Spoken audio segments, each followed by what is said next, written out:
The advertisement published by Continental Oil Company in 1952 portrays a remarkable scene. In it, a woman is elegantly sprayed by a water hose, creating an atmosphere of serenity and calmness. The central message of the advertisement emphasizes the woman's carefree attitude towards the situation, highlighting her indifference to the occurrence. Despite women advocating for equity and workforce participation, social conventions still insisted that the primary role of women be that of a homemaker. In this context, a Kenwood advertisement brings forth an intriguing message. The chef does everything but cook. In times past, Coca-Cola was promoted as a remedy for headaches, being advertised as a medicine.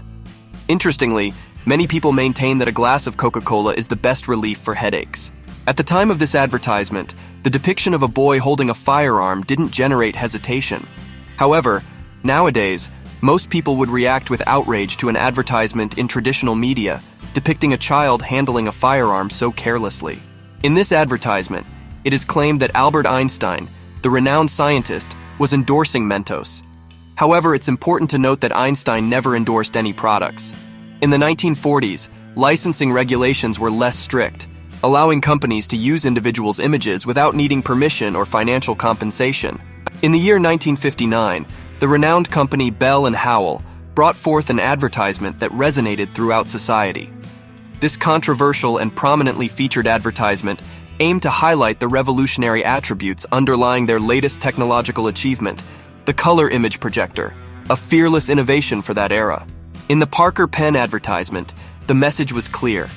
A hand the size of a girl's needs a pen the size of a girl.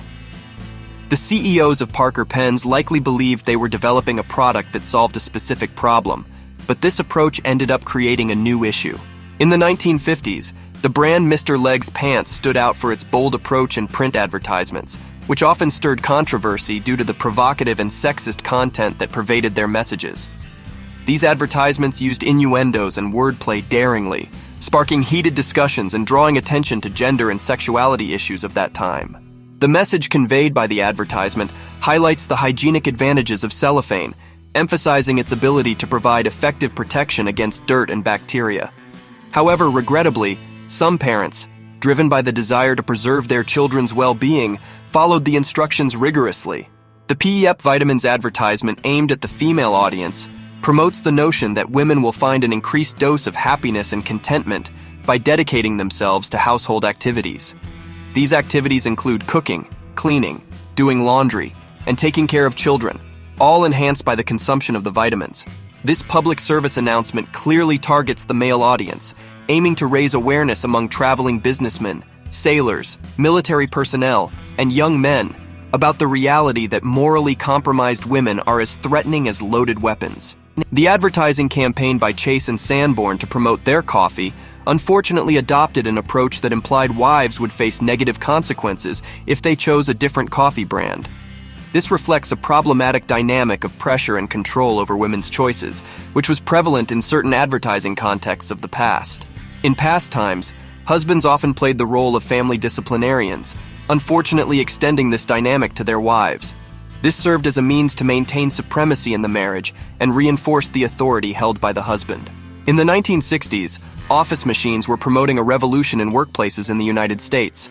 However, despite the innovative advancement of these machines, it seemed that the presence of an attractive and seductive secretary was considered essential, regardless of how innovative the technologies involved were. In an advertisement for Gold Dust washing powder, dating back to around 1890, it was proclaimed that the product had truly miraculous properties, capable of saving up to 6 hours of a wife's workday. This reflects how advertising of that era often emphasized women's domestic roles. The Hardee's advertisement propagated the notion that fast food was targeted at bachelors who didn't have a woman to cook for them. Implicitly, it suggested that if a man were married, his wife would be busy in the kitchen. This reveals how advertising often reflected and perpetuated gender stereotypes and social dynamics of the time. The Panasonic advertisement for a hairdryer conveyed the main message that even if you weren't capable of using it, simply owning this product provided a sense of fun and pleasure. The Volkswagen advertisement implied that sooner or later, someone's wife would bring home one of the most convincing reasons to acquire a Volkswagen car.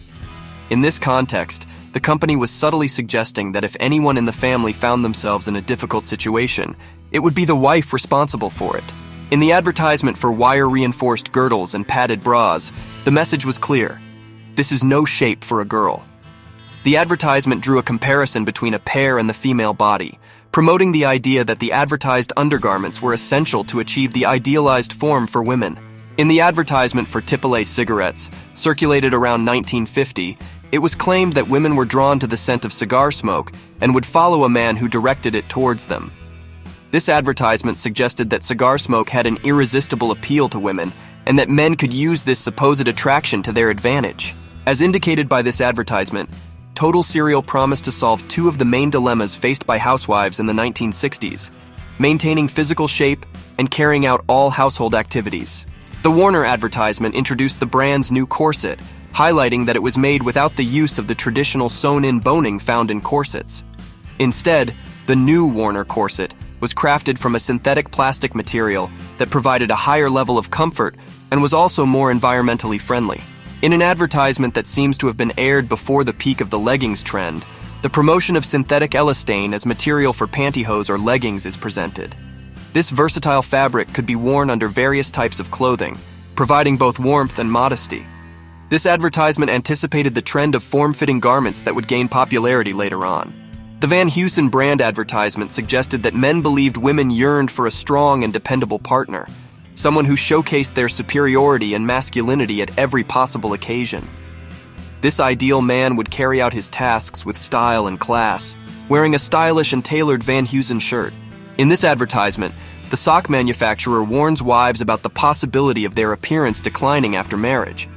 The advertisement suggests that even when the wife is at home, it's important for her to wear new, clean, and hole-free socks to maintain her image. This type of advertising reflects the cultural and gender expectations prevalent during that time. In the past, divorce was viewed as a significant stigma, and advertisers often capitalized on this fear to boost product sales. The strategy was straightforward: evoke the fear of divorce in housewives, persuading them to buy the product. In this example, the product in question is Listerine. In the advertisement for Jade East aftershave lotion, the product employs an approach that features an Asian model with a sensual appeal, playing on the product's name itself, which can evoke an Asian origin. This advertising strategy appears to create an association between the exotic connotation of the name and the attraction of the model, all in an effort to promote the product in a captivating manner. In the past, cigarettes and cigars were considered symbols of prestige, and in an advertisement, it is suggested to try smoking a cigar. The advertisement argues that a cigar can stimulate primal instincts, boosting self-confidence and a sense of power. This type of advertising often appealed to the association between tobacco products and attributes of status and masculinity. In the Dove Cream advertisement, close-up images of the three women emphasized the transformation of the skin to a more hydrated appearance after using the product. However, it's the way the three models are positioned that makes the advertisement controversial, displaying a before and after contrast of Dove usage. In the Hoover advertisement, the promotion of their new vacuum cleaner is based on the assumption that the average housewife has such a strong love for vacuuming that she even dreams of receiving a state-of-the-art vacuum cleaner as a Christmas present. This highlights the advertisement's focus on domestic tasks and the expectation that an aspiring woman would enthusiastically welcome the new appliance. When an advertisement features a beautiful, wealthy, or glamorous person while promoting built-in ovens for added convenience, the underlying message is that the consumer will also experience beauty, wealth, and glamour by acquiring the product, even if it's just an oven. This advertising approach capitalizes on the consumer's aspiration for a more sophisticated and desirable life, suggesting that purchasing the product can contribute to that. The advertisement from the Committee for a Better America exemplifies what they deem a happy marriage. Such advertisements, if viewed today, would likely generate significant outrage among current feminist groups. This must be one of the most hilarious suggestions found in classic advertising. I'm not entirely sure if this ad is promoting shorts, bicycles, or a cycling club. However, my basic understanding is that the underlying message is that riding a bicycle, regardless of the item being advertised, brings joy to both men and women, getting them ready to pedal away. Anyway, did they really manage to convey this message? In case you haven't grasped what I'm describing yet, I invite you to take a look at that cheerful bicycle seat pointing in a rather amusing direction. We've reached the end of our video. Please subscribe to our channel and give us a thumbs up to show your support.